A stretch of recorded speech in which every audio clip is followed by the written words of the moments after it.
자, 오늘은 성경 말씀 창세기입니다. 창세기 19장 16절 말씀 우리가 한 목소리로 읽겠습니다. 그러나 롯이 지체함에 그 사람들이 롯의 손과 그 아내의 손과 두 딸의 손을 잡아 인도하여 성 밖에 두니 여호와께서 그에게 자비를 더하심이었더라. 아멘. 오늘 소돔의 종말이라는 제목으로 잠시 하나님의 말씀 함께 생각해 보기를 원합니다. 지금부터 한 10여 년 전에 있었던 일이죠. 해롤드 캠핑이라는 사람이 기독교 라디오 방송을 통해서 세계의 종말의 날이 다가왔다라고 선언을 하게 되었어요. 2011년도 5월 21일에 예수님께서 재림하실 것이고, 그날 전까지 예수님을 믿은 사람들은 이날에 휴거되어서 산채로 하늘나라로 옮겨갈 것이다, 그렇게 예고를 했습니다. 그리고 나머지 사람들은 이 땅에서 불의 심판을 받을 것이다, 그렇게 경고했습니다. 그런데 그렇게 바쳤던 세계 종말의 날이 아무 일 없이 그냥 왔다가 지나가 버렸어요. 그러자 해롤드 캠핑은 말을 바꾸어서 5월 21일에는 예수님께서 영적으로 재림하셨고, 믿는 성도들의 휴거는 그해 10월 21일이 될 것이다, 그렇게 변경을 해서 발표했습니다. 자, 우리가 지금 다 잘 아는 대로 2011년도 10월 21일은 그리 대단한 일이 없었습니다. 세계 종말의 사건이 없이 그냥 또 지나갔습니다. 해롤드 캠핑의 성경 해석을 열심히 따르던 사람들의 숫자는 그 당시에 수천 명에 달했습니다. 이 사람들은 자기들이 가진 재산을 다 팔아서 캠핑의 이 이론을 전 세계에 알리기 위해서 기부했습니다. 수억 불에 해당되는 돈이죠. 이 많은 사람들은 예측했던 종말이 오지 않았기 때문에 그만 실망과 허탈감에 빠지고 말았습니다. 자, 예수님께서는 뭐라고 하셨나요? 예수님께서는 직접 종말의 날에 대하여 말씀하시면서 미혹되지 말라라고 하셨어요. 그날과 그때는 아무도 모른다고 하시면서 도리어 늘 깨어 있으라고 가르치셨습니다. 성도들이 할 일은 언제가 이 인류의 종말인지 그거 발견하는 것에 신경 쓰는 것이 아니라 언제든지 하나님 앞에 설 수 있도록 준비된 마음을 가지고 사는 것이다, 그렇게 주님은 교훈을 하신 것입니다. 자, 그런데도 가끔 이렇게 잘못된 성경 해석이 떠돌기 때문에 교회는 타격을 받습니다. 분명히 언젠가는 예수님께서 오셔서 이 세상을 심판하실 것입니다. 하지만 해롤드 캠핑과 같은 사람이 있기 때문에 불신자들이 하나님의 심판을 심각하게 받아들이지 않고 도리어 우습게 여기는 것입니다. 창세기 19장에서는 소돔이라는 도시에 하나님의 심판이 임해서 그곳에 살던 사람들이 멸망을 한 그 일에 대하여 적혀 있습니다. 소돔의 종말은 현대를 사는 우리 모두에게 참으로 중요한 교훈이 됩니다. 점점 더 타락해가는 이 세상을 사는 우리 모두에게 주님은 심판을 경고하고 계세요. 이런 주님의 음성을 오늘 우리 모두가 듣게 되기를 간절히 바랍니다. 자, 1번 함께 읽겠습니다. 아브라함의 중보. 하나님은 때때로 타락한 인간 세상에 심판을 내리셨어요. 가장 중요한 예로서 노아의 홍수를 들 수 있겠죠. 사람들의 범죄와 타락이 완전히 구제불능의 그런 한계에 이르렀을 때에 하나님은 온 땅을 뒤엎는 크나큰 홍수를 보내어서 이 세상을 멸하셨어요. 이 거대한 심판에서 살아남은 사람은 하나님을 진실로 섬겼던 노아와 그 가족 8명 뿐이었습니다. 자, 하나님을 사랑의 하나님으로만 생각하는 것은 참으로 위험합니다. 하나님은 사랑 그 자체이시죠. 하지만 또한 동시에 의롭고 거룩하시기 때문에 죄를 처벌하셔야만 하는 그런 거룩한 성품도 하나님은 아울러 가지고 계시는 겁니다. 하나님은 거룩하신 재판관이시기 때문에 자신의 본래 목적에서 인간이 너무나 반대 방향으로 가게 될 때는 심판을 내리시는 겁니다. 이제 아브라함이 살던 곳에서 멀리 떨어지지 않은 곳에 있던 소돔과 그 근방에 있던 고모라에 하나님의 심판이 내려질 그런 상황이었습니다. 그런데 하나님은 이 사실을 아브라함에게 미리 알려주셨어요. 읽어볼까요? 창세기 18장 17절과 19절 말씀입니다. 여호와께서 이르시되 내가 하려는 것을 아브라함에게 숨기겠느냐? 내가 그로 그 자식과 권속에게 명하여 여호와의 도를 지켜 의와 공도를 행하게 하려고 그를 택하였나니 이는 나 여호와가 아브라함에게 대하여 말한 일을 이루려 함이니라. 아멘. 아브라함은 타락하고 범죄한 세상에서 에녹처럼 그리고 노아처럼 하나님과 함께 동행했습니다. 아브라함은 분명히 오류가 있고 또 불완전했지만 하나님의 은혜를 입은 사람이었어요. 하나님은 온 인류를 향하여 복을 주시려는 그런 계획 가운데서 먼저 아브라함을 선택하셨고, 아브라함은 믿음으로 하나님께서 제시해 주시는 그 길을 걸어갔던 것입니다. 하나님은 아브라함을 친구처럼 대하셨어요. 여러분, 이것은 우리의 상상을 초월하는 이야기입니다. 어떻게 이 온 우주를 만드신 광대하신 창조주 하나님께서 벌레만도 못한 인간을 친구로 삼고서 대할 수 있겠습니까? 여러분 어떠시겠습니까? 벌레 한 마리를 놓고, 지렁이 한 마리를 놓고 친구로 삼겠습니까? 그러나 하나님이 그렇게 하신 거예요. 야고보서 2장 23절을 읽어볼까요? 이에 성경에 이른바 아브라함이 하나님을 믿으니 이것을 의로 여기셨다는 말씀이 이루어졌고 그는 하나님의 벗이라 칭함을 받았다라고 합니다. 인도 선교사로 있을 때에 저희들이 비자 연장을 위해서 가끔 태국을 갔었습니다. 한 번은 태국에서 어느 한국 전도사님을 만났어요. 한국에서 태국으로 잠시 오신 분이셨습니다. 자, 이분은 말을 참 잘하는 분이셨고요. 그런 분 계시죠. 말을 너무너무 잘하시는 분. 그리고 또 말을 참 많이 하시는 분이셨어요. 이 전도사님은 우리의 말을 듣는 것에는 전혀 관심이 없었고요. 오로지 자신의 생각과 자신의 경험들을 끊임없이 우리에게 들려주셨습니다. 이 전도사님은 한국과 해외에 계시는 여러 유명한 목사님들의 이름을 중간중간에 언급하시면서 말하기를 참 좋아하셨어요. 그렇게 하는 가운데서 자신도 이런 존경받는 목사님들 중에 하나가 되는 것으로 착각을 하시는 것 같았습니다. 그런데 그 전도사님이 유명한 목사님들을 얼마나 많이 아는가 보다 더 중요한 것이 하나 있죠. 이런 유명한 목사님들이 그 전도사님을 아는가? 이게 아마 더 중요한 질문일 것입니다. 아브라함은 온 세상의 주인이신 하나님께서 알아주시는 사람이었어요. 그리고 하나님께서는 아브라함같이 그런 믿음을 가진 우리를 알아보시고 또 우리를 자신의 가까운 친구로 여기신다는 거예요.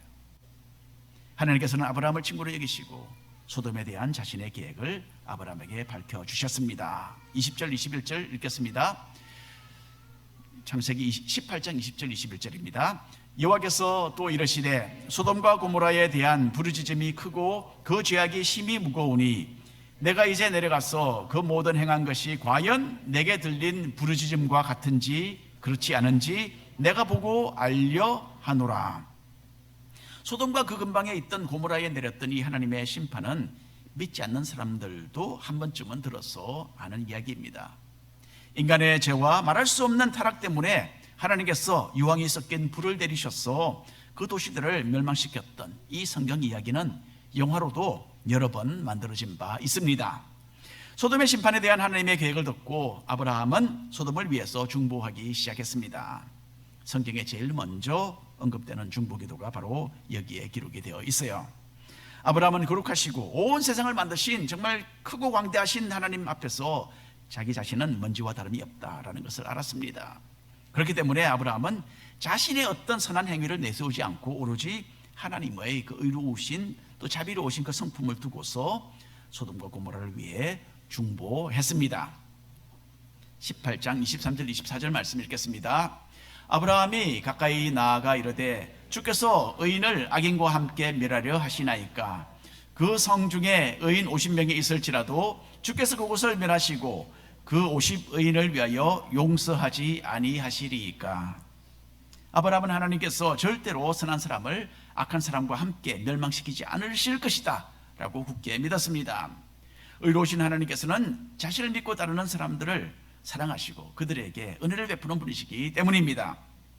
그리고 아브라함은 한 걸음 더 나아가서 어떤 의로운 사람들을 보았으라도 하나님은 그 도시 전체를 용서하실 수도 있는 참으로 은혜로우신 분이시다라는 그런 믿음을 가졌던 거예요. 그래서 먼저 아브라함은 소돔성에 의인이 50명이 있다면 의롭고 은혜로우신 하나님께서 그들을 구원하실 뿐만 아니라 그들로 인해서 그 성을 멸망시키지 말아달라라는 그런 부탁을 하나님께 드립니다. 그 당시에 소돔성에 얼마나 많은 사람들이 살았는지는 알 수가 없습니다. 어쩌면 한 몇만 명? 잘 모릅니다. 그런데 그 가운데서 50명의 의인이라면 뭐 그리 많은 사람은 아닌 것은 분명한 것 같아요. 하나님께서는 아브라함의 말대로 의인 50명을 만일에 찾으면 소돔성을 용서하겠다 그렇게 답변을 하셨어요. 자, 그때 아브라함은 조금 염려가 되었던 것 같습니다. 어쩌면 이 제약된 도시 소돔에서 의로운 사람 50명 없을 수도 있겠구나. 그런 생각이 들었던 것 같아요. 그래서 27절 우리가 이하 읽어보겠습니다. 아브라함이 대답하여 이르되 나는 티끌이나 재와 같사오나 감히 주께 아뢰나이다. 50의인 중에 5명이 부족하다면 그 5명이 부족함으로 말미암아 온 성읍을 멸하시리이까?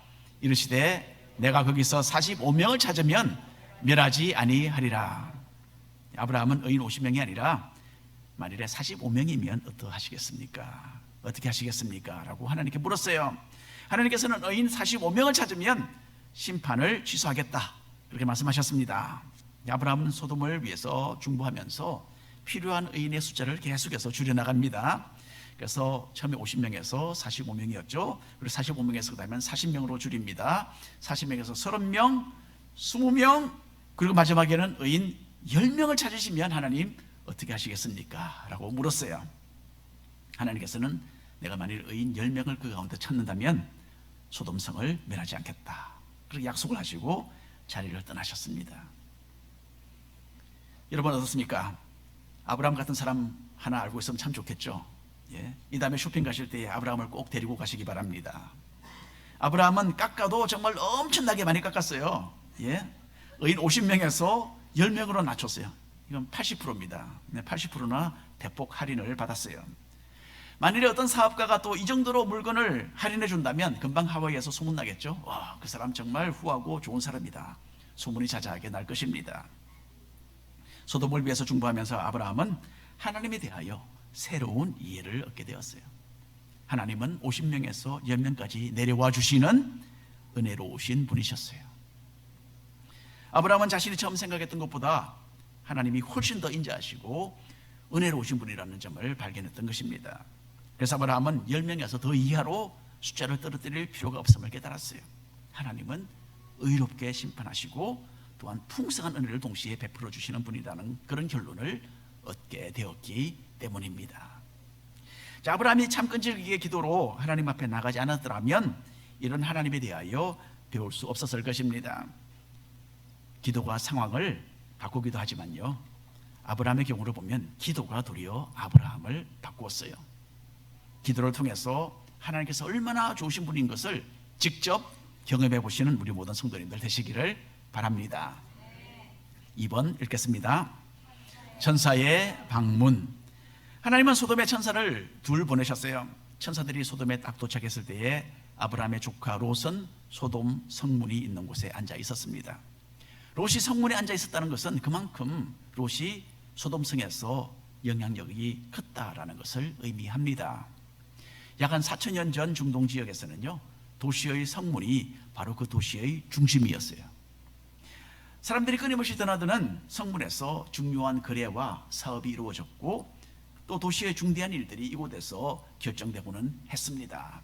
그래서 도시를 다스리는 사람들은 성문에 자리를 잡고 있었고요, 또 판사가 성문에서 사람들의 송사를 듣고 판결을 내리기도 했습니다. 창세기 19장 1, 2, 3절 말씀 함께 읽겠습니다.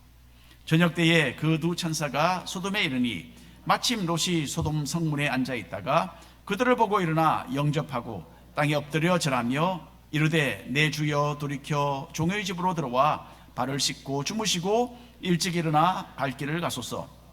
그들이 이르되 아니라 우리가 그리에서 밤을 새우리라. 롯이 간청하매 그제서야 돌이켜 그 집으로 들어오는지라. 해가 지는 시간에 롯이 마침 성문에서 천사들을 만나게 된 것은 결코 우연이 아니었습니다. 아브라함이 자신의 조카 롯이 사는 소돔을 위해서 간절히 중보했기 때문에 롯이 천사들과 만나는 이 엄청난 기회를 얻게 되었던 것입니다. 그리고 아브라함의 기도 덕분에 롯은 나중에 소돔을 멸망해서 아슬아슬하게 벗어나게 됩니다. 자, 롯에게 나타난 천사들은 우리가 흔히 생각하는 등에 날개가 크게 달린 그런 모습의 천사들이 아니었어요. 물론 성경에는 그런 천사들도 있습니다. 하지만 성경에는 자주 천사들이 보통 인간의 모습으로 사람들에게 다가와서 대화도 하고 하나님의 뜻을 알리기도 했습니다. 롯이 보았던 이 두 천사도 보통 일반 사람의 모습을 하고 있었던 것 같습니다. 다만 그 사람들의 그 모습과 풍채가 너무나 특별해서 롯이 그들에게 다가가서 절을 하고 자기 집으로 초대를 했던 것이죠. 롯은 그 당시 중동 지역의 문화에 따라서 이 낯선 사람들을 자기의 집으로 초대를 합니다. 자, 천사들이 바깥 거리에서 그 밤을 보내겠다라고 하면서 사양을 했을 때에 롯은 자기 집에서 하루를 묵고 그 다음날 길을 떠난 것이 좋다고 그렇게 간청을 합니다. 소돔 사람들의 악행을 잘 아는 롯이 이 두 나그네에게 베푼 은혜였다라고 생각을 합니다. 히브리서 13장에 이런 말씀이 있어요. 함께 읽어볼까요? 손님 대접하기를 잊지 말라. 이로써 부지 중에 천사들을 대접한 이들이 있었느니라. 자, 롯은 낯선 사람들을 대접하다가 자신도 모르게 천사들을 집으로 모셔서 참으로 엄청난 혜택을 누리는 그런 결과를 얻게 됩니다. 우리 교회를 찾아오는 분들이 계십니다. 방문하시는 분들도 계시고 참 낯선 분들이 때로는 오십니다. 잘 모르는 사람들에게 우리 한국 사람들의 문화는요 참 무뚝뚝해요. 그렇죠? 잘 아는 사람들에게는 참 친절한데 모르는 사람들에게는 좀 쌀쌀 맞는 게 우리 한국 사람들의 문화입니다. 이런 문화 좀 내려놓고 겸손하고 따뜻하게 믿음의 형제 자매들을 우리가 대해야 합니다. 좀 어색해도 예배 후에 좀 잘 모르는 사람에게 다가가서 인사도 하시고 안녕하십니까, 반갑습니다, 저는 아무개입니다, 다음 주에 또 뵙겠습니다. 얼마나 좋습니까? 이렇게 여러분 오늘 한번 해보시기 바랍니다. 우리 가운데 방문자들이 몇 분 계셨죠? 오늘 제가 한번 보겠습니다. 어떤 분이 이런 한 연습을 한번 하시는가 한번 살펴보겠습니다. 교회 안에서 뿐만 아니라 교회 바깥에서도 사람들을 귀하게 여기고 존중하고 사랑과 관심을 베푸는 그런 성도들이 되어야 합니다. 그 사람들 가운데 하나님께서 보내신 천사가 있을 수도 있는 일이에요. 꼭 무슨 어떤 이익을 얻기 위해서라기보다 우리는 예수님의 사랑을 알고 전하는 사람들로서 마땅히 친절하게 우리가 대하는 사람들을 친절하게 또 대해야 합니다. 그래서 운전할 때도 여러분 좀 너그러운 마음으로 양보도 하세요. 그냥 자기 갈 곳만 가시고 막 끼어들려고 하는 사람에게 허락하지 않으려고 막 차를 몰지 마시고 좀 너그럽게 양보하세요. 식당에서 식사할 때도 일하는 분에게 우리의 친절한 모습을 보여주어야 할 그런 의무가 우리에게 있습니다. 여러분, 인정이 메말라가고 살기 힘든 이 세상에서 다른 사람들에게 작은 빛이 되어주고 격려와 위로가 되어주는 그런 하나님의 사람들로 살아가시기를 바랍니다. 자, 롯이 손님들을 대접하고 잘 곳을 이제 마련을 했을 때에 소돔성의 그 죄악된 모습이 그 추한 고개를 들기 시작했습니다. 읽어봅니다. 4절 5절 말씀입니다. 그들이 눕기 전에 그 성 사람 곧 소돔 백성들이 노소를 막론하고 원근에서 다 모여 그 집을 애워싸고 롯을 부르고 그에게 이르되 오늘 밤에 내게 온 사람들이 어디 있느냐 이끌어내라 우리가 그들을 상관하리라. 정말 충격적인 상황이 이제 벌어지고 있습니다. 소돔 사람들이 모두 모여서 롯의 집으로 몰려왔어요. 그리고는 이 사람들은 롯이 맞아들인 손님들을 내놓아라 라고 요구를 하고 있습니다. 이유가 무엇입니까? 우리가 그들을 상관하리라. 성경으로는 우리가 그 사람들을 알아야 되겠다라고 그렇게 되어 있습니다. 그 다음 문맥을 우리가 보아서도 짐작이 가겠지만은 이 사람들은 롯의 손님들과 성적으로 관계를 가지겠다라는 그런 말을 하고 있었어요. 소돔 사람들은 롯이 맞이한 손님들을 강간할 작정이었습니다. 작년 10월에 하마스가 이스라엘을 침략했을 때 많은 이스라엘 여인들이 강간을 당하고 그 후에는 아주 처참하게 살해되었습니다. 그런데 많이 알려지지 않은 또 다른 이야기가 있는데 그것은 이스라엘 남자들도 하마스 군인들에게 붙잡혀서 동성 강간을 당한 경우들이 있었습니다. 이런 일을 겪은 후에 구출된 어느 이스라엘 남자분의 인터뷰를 제가 본 적이 있습니다. 하나님의 천사들 앞에 드러난 소돔 사람들의 죄는요, 이 동성애의 죄와 더불어 또한 집단 동성 강간의 죄도 함께 포함이 되어 있었습니다. 롯은 문을 열고 소돔 사람들에게 그래서 간곡하게 부탁을 합니다. 6절 7절 말씀 읽겠습니다. 롯이 문 밖의 무리에게로 나가서 뒤로 문을 닫고 이르되 청하노니 내 형제들아 이런 악을 행하지 말라. 집 밖에서 소동을 피우는 소돔 사람들에게 말하기 전에 롯은 나가서 먼저 일단 뒤로 문을 닫습니다. 롯은 자기의 집에 모신 손님들을 보호해야 한다라는 이런 굳은 결심을 한 것이었어요. 그리고 롯은 이런 악한 일을 하지 말아라 라고 정말 최선을 다해서 소돔 사람들을 설득하려 했습니다. 소돔 사람들은 자기들에게 악한 일을 하지 말라라는 이 롯의 말을 받아서 네가 무슨 판사라도 된다는 말이냐라고 하면서 롯을 협박을 하게 돼요. 그리고 타락된 육체의 욕망으로 불타던 소돔 사람들은 롯에게 사납게 달려들었고 또 롯의 집문을 부수려고 했습니다. 그때의 천사들은 비로소 자기들의 초자연적인 능력을 나타내게 됩니다. 10절 11절 말씀입니다. 그 사람들이 손을 내밀어 롯을 집으로 끌어들이고 문을 닫고 문 밖의 무리를 대소를 막론하고 그 눈을 어둡게 하니 그들이 문을 찾느라고 헤매었더라. 이렇게 그 사람들의 눈을 멀게 했습니다. 이 위에 천사들은 소돔성을 멸하려고 하나님께서 자기들을 이곳에 보내셨다라는 것을 롯에게 말을 합니다. 그리고는 즉시 롯이 식구들을 데리고 이 성을 빠져나가야 된다라고 말을 했어요. 자, 천사의 경고를 듣고 롯은 자기의 두 딸과 결혼할 사이들을 찾아갑니다. 사이들의 집에 달려가서 똑같은 경고를 그들에게 들려줍니다. 하지만 사이들은 하나님의 심판이 소돔에 임할 것이라는 이 롯의 말을 듣고 그냥 농담으로 받아 넘겼습니다. 농담이다 라고 생각한 거죠. 롯의 사위들은 하나님의 심판의 경고가 분명히 귀에 들렸지만은 그 말을 진지하게 받아들이지 않았던 것입니다. 여러분, 우리에게도 하나님의 경고의 음성이 분명하게 들리고 있습니다. 그러면 안 되지, 그 길로 가면 안 되는 거야, 그런 하나님의 음성을 계속 듣고 계신다면 지금 발걸음을 돌이켜줘야 됩니다. 자신의 생각과 뜻을 굽히지 않고 그렇게 살다가 갑자기 하나님의 심판의 날을 만나는 일이 우리 가운데는 한 사람도 없으시기를 바랍니다. 3번 읽겠습니다. 하나님의 은혜. 천사들의 경고가 있은 후 여러 시간이 흘렀습니다. 이제 아침이 되어가고 있었는데 이렇게 하나님의 심판이 임박했는데도 롯은 주저하고 있었어요. 그래서 천사들은 롯을 재촉합니다. 그래도 롯이 지체하니까 천사들이 아예 롯의 가족 4사람의 손을 붙잡고서 성 밖으로 그들을 끌어내버렸어요. 읽어보겠습니다. 15절 16절 말씀입니다. 동틀 때에 천사가 롯을 재촉하여 이르되 일어나 여기 있는 내 아내와 두 딸을 이끌어내라. 이 성의 죄악 중에 함께 멸망할까 하노라. 그러나 롯이 지체함에 그 사람들이 롯의 손과 그의 아내의 손과 두 딸의 손을 잡아 인도하여 성 밖에 두니 여호와께서 그에게 자비를 더하심이었더라. 여호와께서 그에게 자비를 더하셨음이더라. 하나님이 이렇게 롯과 식구들에게 엄청난 은혜를 베푸셨습니다. 인내하시고 또 인내하셨어요. 천사들은 롯에게 뒤로 돌아보지 말라라고 하면서 산으로 도망쳐라 그렇게 말을 했습니다. 자, 그때에 롯은 천사들에게 간절하게 부탁을 하죠. 산이 너무 멉니다. 저기까지 도착하기 전에 우리가 죽겠습니다. 그래서 롯은 저기 있는 저 작은 도시 소알로 우리가 피하도록 해주십시오.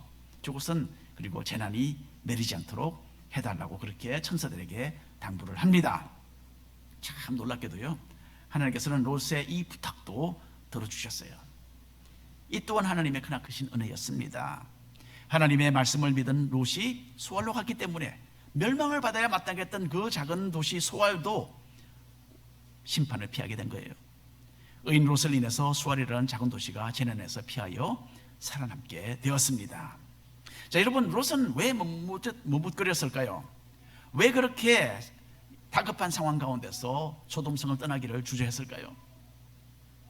롯은 소돔성에 자기가 이때까지 사두었던 삶을 내버려두고 떠나기가 아까웠던 것 같습니다. 롯은 소돔성 주변에서 목축업으로 성공을 했고 부유하게 되어서 소돔성에서 남부럽지 않은 그런 생활을 하고 있었습니다. 롯은 비록 다른 곳에서 이주해 온 외부인이었지만은 소돔 사람들에게 인정을 받고 지위를 얻어서 성문에 자리를 잡고 앉기까지 했습니다. 그래서 이 세상의 것에 대한 미련이 롯의 발걸음을 무겁게 만들었던 거예요. 롯은 소돔에 쌓아둔 재물과 명성과 지위를 아까워하다가 하마터면 그 성과 함께 멸망할 뻔했습니다. 롯의 아내도 똑같은 마음이었던 것 같아요. 남편과 함께 이루어 놓았던 소돔에서의 삶에 대한 미련을 결국 버리지 못했습니다. 그래서 뒤를 돌아보지 말고 도망쳐야 된다라는 천사의 경고를 들었지만 롯의 아내는 뒤를 돌아보고 말았습니다. 그때 하늘에서 떨어지는 유황과 불로 멸망당하던 소돔성과 함께 롯의 아내는 하나님의 심판을 받아 소금 기둥이 되어버렸습니다. 읽어보겠습니다. 창세기 19장 24절부터 26절까지 말씀입니다. 여호와께서 하늘 곧 여호와께로부터 유황과 불을 소돔과 고모라에 비같이 내리사 그 성들과 온 들과 성에 거주하는 모든 백성과 땅에 난 것을 다 엎어 멸하셨더라. 롯의 아내는 뒤를 돌아보았으므로 소금 기둥이 되었더라. 여러분, 우리에게는 두 가지 종말이 있습니다. 예수님께서 다시 오셔서 이 땅의 모든 사람들을 심판하실 최후의 종말의 날이 분명히 올 것입니다. 그 날이 언제가 될 것인지는 아무도 모릅니다. 이것이 바로 이 온 세상의 종말입니다. 우주적인 종말이에요. 또 하나의 종말은 개인적인 종말입니다. 우리가 개인적으로 맞이하는 마지막입니다. 우리의 심장이 오늘도 뛰고 있잖아요. 또 우리의 호흡도 1분에 15번, 16번 일정하게 끊임없이 계속 뛰고 있습니다. 하지만 언젠가는 이런 것들이 정지가 됩니다. 이것은 여러분 개인적인 종말입니다. 우리가 맞이하는 것이 이 온 우주적인 종말이든지 아니면 우리 개인의 종말이든지 사실 우리의 입장에서는 별로 차이가 없습니다. 그렇죠? 우리는 두 가지 다 그 때를 알지 못하고 우리는 두 가지 다 이런 현상이 벌어지면 하나님 앞에 서게 됩니다. 오늘 밤 잠자리에 들 때에 다음날 아침에 일어날 것이라는 보장이 없어요. 오늘 하루를 또 무사히 넘길 것이라고도 아무도 장담하지 못하는 겁니다. 만일에 바로 지금 이 시간이라도 종말이 나에게 닥친다면 주님 앞에 부끄럽지 않게 설 수 있는 그런 삶을 사는 것이 우리의 삶의 목표가 되어야 될 줄로 믿습니다. 오늘 결론의 말씀을 드리고 싶습니다. 먼저 롯은 천사를 맞이했지만은 역시 세상과 붙으며 세상에 물든 사람이었어요. 롯과 롯의 아내에게서 보는 것처럼 우리도 참 이 세상을 많이 사랑하고 있습니다. D.L. 무디 목사님이 이런 말씀을 하셨어요. 배가 물과 접촉해 있는 것은 아무런 관계가 없다. 아무런 문제가 없다. 그런데 배 안에 물이 들어오기 시작하면 그것은 큰 문제다. 그렇게 말씀하셨습니다. 우리는 세상에 살고 있어요. 우리가 발을 세상에 붙여놓고 살고 있습니다. 하지만 세상의 것이 우리 속에 들어오는 것을 우리는 막아야 해요. 우리의 마음을 이 세상에 빼앗기지 말고 주님을 향한 첫사랑 모두가 다 회복하시기를 바랍니다. 그리고 오늘 말씀에서 우리는 하나님의 은혜로우신 성품을 목격했습니다. 하나님은 아브라함의 중보에 귀를 기울이시고 조카 롯이 살고 있는 조카 롯을 소돔의 그 멸망에서 건져 주셨습니다. 그 과정 가운데 롯은 하나님의 크나크신 은혜를 경험하게 되었어요. 그리고 소돔은 의인 10명이 없어서 멸망을 했지만은 작은 도시 소알은 의로운 롯 한 사람으로 인해서 재앙을 피하게 됩니다. 이것은 심판 가운데서도 하나님께서 은혜를 베풀어 주신다는 엄청난 교훈입니다. 우리는 모두 의인 한 사람으로 인해서 구원을 받는 것이 무엇인지를 잘 알고 있습니다. 그렇죠? 하나님의 맹렬한 심판의 대상이었던 우리가 의로우신 예수님 한 분을 통해서 살게 되었고 이제는 이렇게 하나님의 집에 모여서 예배를 드리는 이런 특권을 우리 모두가 누리고 있습니다. 우리를 구하시려고 소돔과 같은 이 세상에 찾아오신 예수님의 손 꼭 붙들고서 다가오는 종말을 대비하시는 우리 모두가 되시기를 바랍니다. 기도합니다. 주 하나님 아버지,